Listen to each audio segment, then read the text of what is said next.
What's up, YouTube? Just wanted to hop on here for a minute and talk about how I'm approaching content as a filmmaker.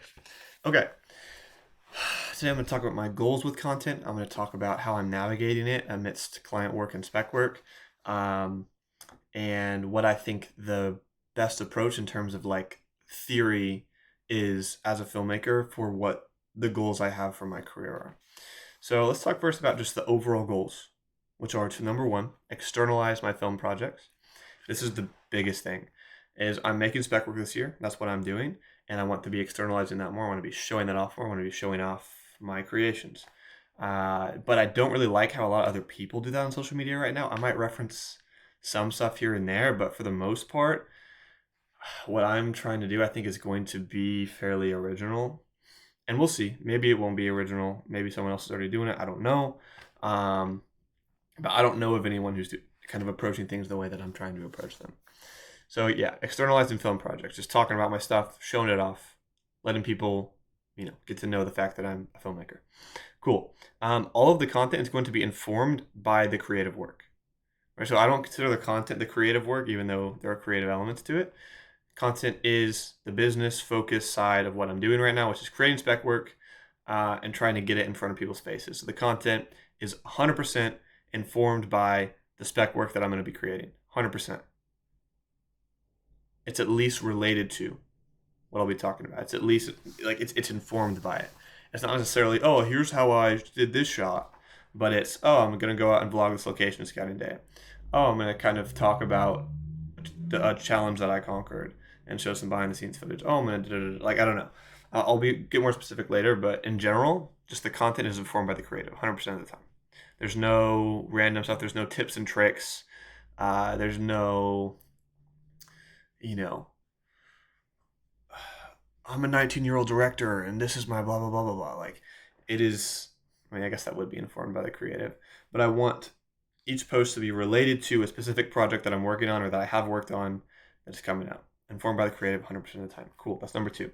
Number three is just for the reels to enable people to get to know me. I don't want it to just show off my work. I don't want it to just, I don't know, go viral, grow my page. I want people to truly be able to get a sense for who I am, what I'm about, how I work, what I like to work on through those reels. Enable people to get to know me. So again, externalized film projects. Content is always informed by the creative, and enable people to get to know me. These are my three goals with content on Instagram. Now, how do I define success? Okay, I define success in terms of output. All right, so what does that look like? That looks like 3 reels a week. You might say, like, what? That's not very many. Like, maybe you should be doing more. Maybe, and maybe I'll be able to. 3 reels a week is the minimum, though, for me. I think that is going to enable me to grow without burning me out constantly trying to get a post up every single day and just posting some bullshit that isn't necessarily as informed by the creative as I'd like for it to be. Cool. And then the other form of output is 3 stories a day, 5 days a week, at least 3 stories. I know like putting a number on stories isn't necessarily the move. People do it. I'm not a big fan of it, but just for myself, getting very specific and being like, okay, I'm going to post a certain amount of stories about what I'm doing, what I'm working on, what I've got coming on or going on, whatever. I just need to keep people kind of informed, up to date on what's going on to get to know me. Those are my pillars of success. Now, I mean, some people might be seeking followers. I'm not necessarily looking to grow a huge page. I'm just looking to grow or create something that enables people to get to know me and make stuff on there that I think is cool. I truly believe that the number one rule with content is to make stuff that you think is cool. And if you can do that, if you can successfully create things that you think are awesome, naturally you will begin to build an audience who also thinks they're cool. If you're making stuff that you don't think is cool, you're either not going to find an audience that thinks it's cool, or you're going to find an audience that thinks it's cool, but because you don't think it's cool, it's actually probably the wrong audience. That's my theory. I work with a lot of content creators, and I'm just finally getting started on personal brand for myself. Okay. Now, navigating spec work, client work, and content. How I'm going to balance those. Okay. So, client work, I'm probably working, I don't know, roughly part-time hours on client stuff, maybe a little less right now. It's up and down.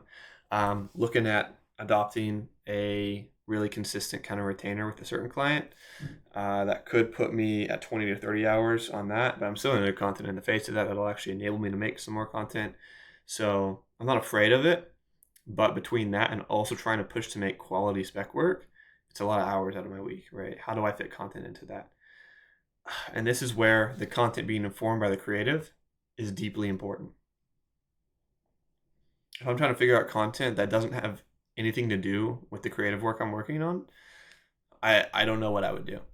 So it's going to be, I have a schedule that has worked for me with clients before. We plan one day, plan and write multiple reels. We then come together, we shoot those reels another day. And then on another day, I go on and I edit it. I go in and I edit all of those reels. And then the client gets, 3, 4, 5 reels. And it's been 3 or 4 days, right? So this is what I'm going to try and do for myself is every week, take one day to plan, write, be very descriptive about how I'm going to go about shooting everything, go out and execute the next day, come home, crush the edit, edits, plural, I guess, that weekend or a couple days later or the next day. I don't know. But that's the structure I'm going to try to employ to stay consistent with content, to get those 3 reels out. Because otherwise, I'm going to spend all day stressing about one reel, and then I'm going to spend another day stressing about one reel, spend another day, and then another day, and it's going to be 5 days to do 3 reels, and it's going to be a pain, and I don't think it's going to work. I've tried that. I've done daily content before, and it's a grind. I'm trying to reduce the grind and to kind of compartmentalize each of the elements and just go out and execute. Cool.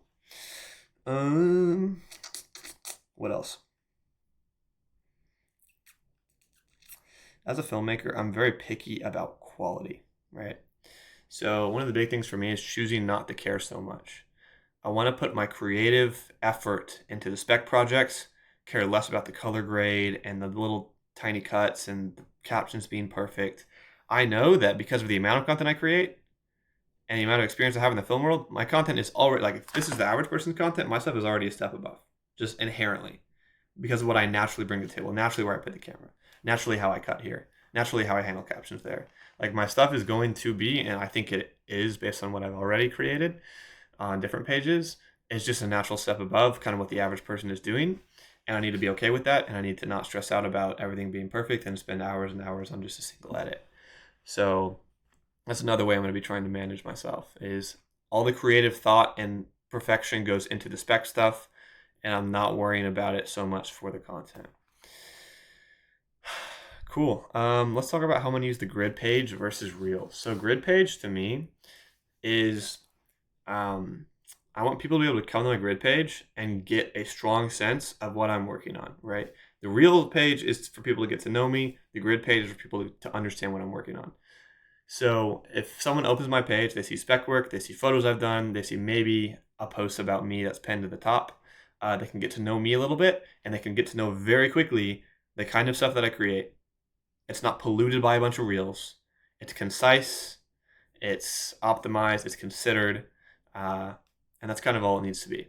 Very simple. Show off the projects, show off maybe a little bit of the behind the scenes, and have a post so people can kind of get more familiar with me if they've just encountered me. Cool. And yeah, Reels page is just to dump Reels every week.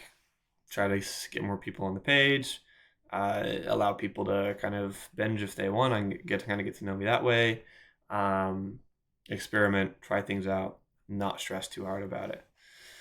Big thing for me is that Reels really have a shelf life, and grid posts kind of live forever like a YouTube video does. Like, if someone comes to my YouTube page and they see this in 3 months when I have more followers and stuff, that's great.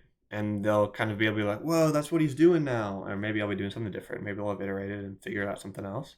But if this was a reel and it was 3 months old, nobody would see it, except for maybe one person randomly who gets recommended to here and there. It has a shelf life. You get 20,000 views or whatever on your reel, and then it kind of tanks after that. Maybe gets a little bump here and there, but not like YouTube. YouTube lives forever. In the same way, grid page lives forever. I'm not sure if that made perfect sense, but that's kind of how I think about it. Cool. Last thing is how YouTube fits into my strategy. Okay, so I want people to get to know me. I want the content to be informed by the creative, and I want to externalize my film projects. So this content is this YouTube page is going to be focused on mostly my film projects, sort of externalizing, talking about strategy, talking about how I'm shooting things, talking about sort of recapping how something went, how strategically it's going to work out for me, why I'm making certain decisions. Just kind of be more of an in-depth kind of deep dive into why I'm making certain decisions. And in that way, it forces me to put my thoughts together. So it acts as sort of an accountability tool, because I'm going to be consistent with it. I'm posting at least once every week on here. It's very simple. It's like, this is what I'm talking about. Like, I'm not overthinking this. I have a light set up. It's my laptop camera. I'm just in my room with my blank white wall behind me. Like, it's not that crazy. Accountability, I can just do it. I can just rip on it. I can just write these thoughts down in 20 minutes and just make a YouTube video about it. Accountability, it forces me to organize thoughts in this way. And then it lets people get to know me faster. So if you come to this page and you can see the get to know me video that I posted the other day, and then you watch this and see how I'm making content, you can kind of get a pulse for how I operate, how I think, much faster, much more effectively than you would through the Reels page. And that's kind of my goal for everything, is like, let each content be very purpose oriented, be just one thing. Like, I'm not going to try and force people to get to know me through Reels. I'm going to do some talking head stuff probably, but it'll be less like this. It'll be less raw. It'll be a little more thought through.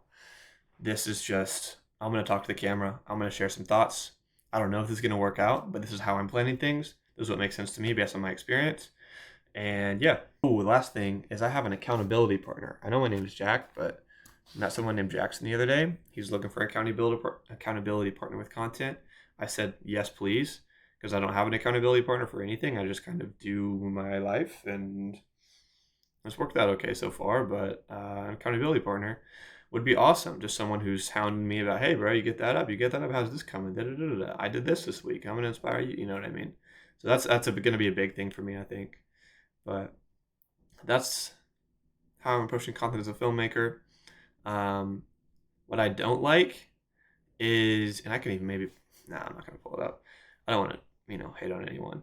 But there's a lot of content that I think is too filmmaker-y, like practice on Reels. And I'm not looking to practice filmmaking on Reels, because then creating content becomes my life, and it defines, like, I don't want content to define how I'm making the creative project. I don't want content to be the creative project. That doesn't make sense to me. Like, I want to make movies. Why would I want to make Instagram Reels if I want to make movies? I want to make Instagram Reels so that I can make movies. I don't want my Instagram Reels to be my movies. I don't want to be known for, or known as, the guy who makes content on Instagram that's like very cinematic. It's just day in the life. Here's what it's like to be Jack right now as he's working on this project. Here's some behind the scenes, some interesting this and that. And here's how you can kind of get to know my projects better. Here's a way for you to get to know me better. And yeah, I think if I can kind of grow a decent little page, decent little following, I hope that over time it will convert into clients in my emails, in my DMs, checking out the website. Not being like, wow, this guy makes great content, and then just moving on with their life, but being like, oh, this guy's working on a thing. Let me check out this thing that he's working on. Oh, maybe we should work with this guy. Maybe our brand would be perfect for this guy. Maybe as a music artist, this guy would be perfect for me. So that's where I'm trying to get. I want to put the heart and the soul into the creative stuff and let the content just ride it out. Like, the content just pushes that out into people's faces.